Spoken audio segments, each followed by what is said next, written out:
ইউনিভার্সিটিগুলোতে কেন জানি হত্যা বন্ধ হচ্ছে না সারা দেশে।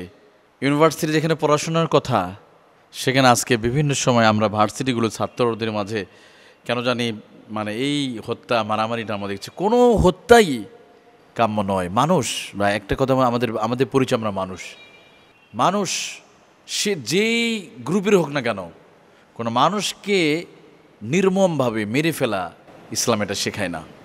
আর বিশেষ করে স্টুডেন্ট যারা ইউনিভার্সিটি, তাদের হাতে তো থাকবে গবেষণা, রিসার্চ করবে। দেখেন ইউরোপ আমেরিকা ওরা গবেষণা করছে, আর আমাদের ছাত্ররা কী অবস্থা। আমাদের গবেষণাও আছে আলহামদুলিল্লাহ। ভারতে দেখেন, ভারতে বাংলাদেশে তো অনেক ইউনিভার্সিটি, প্রায় 8,500 উপর ইউনিভার্সিটি, কিন্তু কখনো শুনেছেন ভারতে? আমরা ভারতে অনেক সমালোচনা করি, কিন্তু ভারতের যেগুলো উন্নতি করেছে সেগুলো আমাদের একটু শিক্ষা নেওয়া উচিত। তারা রিসেন্টলি তারা চন্দ্রযান-3 পাঠিয়েছে, তারা দিন দিন গবেষণা করছে। তারা গুগল বলেন, অ্যামাজন বলেন, ইউটিউব বলেন, এগুলো বড় বড় পদে তাদের বিজ্ঞানে ঢুকে গেছে। তারা কীভাবে এগিয়ে যাচ্ছে। আর আমরা আমাদের ছাত্ররা ইউনিভার্সিটিতে প্রেমপ্রীত, ভালোবাসা, বিশেষ দিনে গান বাজনা করো, পহেলা বৈশাখ, 31st নাইট, অন্যদিকে 14ই ফেব্রুয়ারি, বাস এগুলো নিয়ে, পহেলা ফাল্গুন, বান্ধবীদের নিয়ে ঘুরবে। আবার যারা প্রেম থেকে বঞ্চিত তারা মিছিল করবে, আমার প্রেম থেকে বঞ্চিত হচ্ছি। আমরা এগুলো নিয়ে গবেষণা। আবার উনি ভিন্ন মতের, উনি ভিন্ন দলের, বাস ওনার সাথে ওনাকে শেষ করে দাও।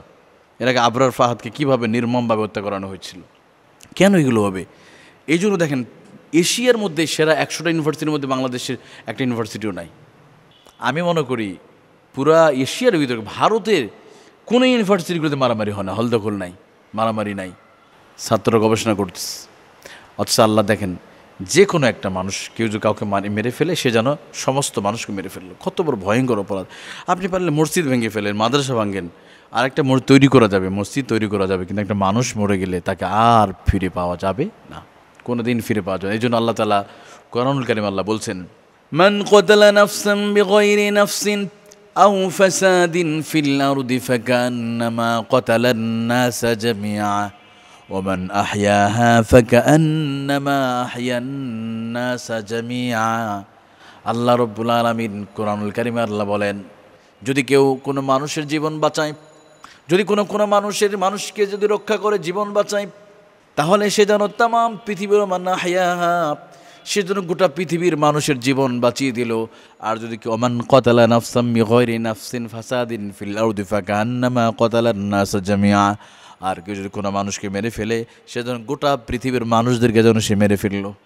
একজন মানুষকে মেরে ফেলা মানে গোটা পৃথিবীর মানুষকে শেষ করে দেওয়া। একটা মানুষকে জীবন রক্ষা মানে গোটা পৃথিবীর মানুষকে জীবন রক্ষা। এর শাস্তি সরাসরি কোরআনুল কারীম আল্লাহ বলেছেন, কোনো শাস্তি বলা হয় নাই। কুতিবা আলাইকুমুল কিসাসু ফিল কতলা আল হুররু বিল হুররি ওয়াল আবদু বিল আবদি ওয়াল উনসা বিল উনসা। আল্লাহ তাআলা স্পষ্ট করে বলেন, জীবনের বিনিময়ে জীবন, আর এতে মানুষের বেঁচে থাকার উপকরণ রয়েছে।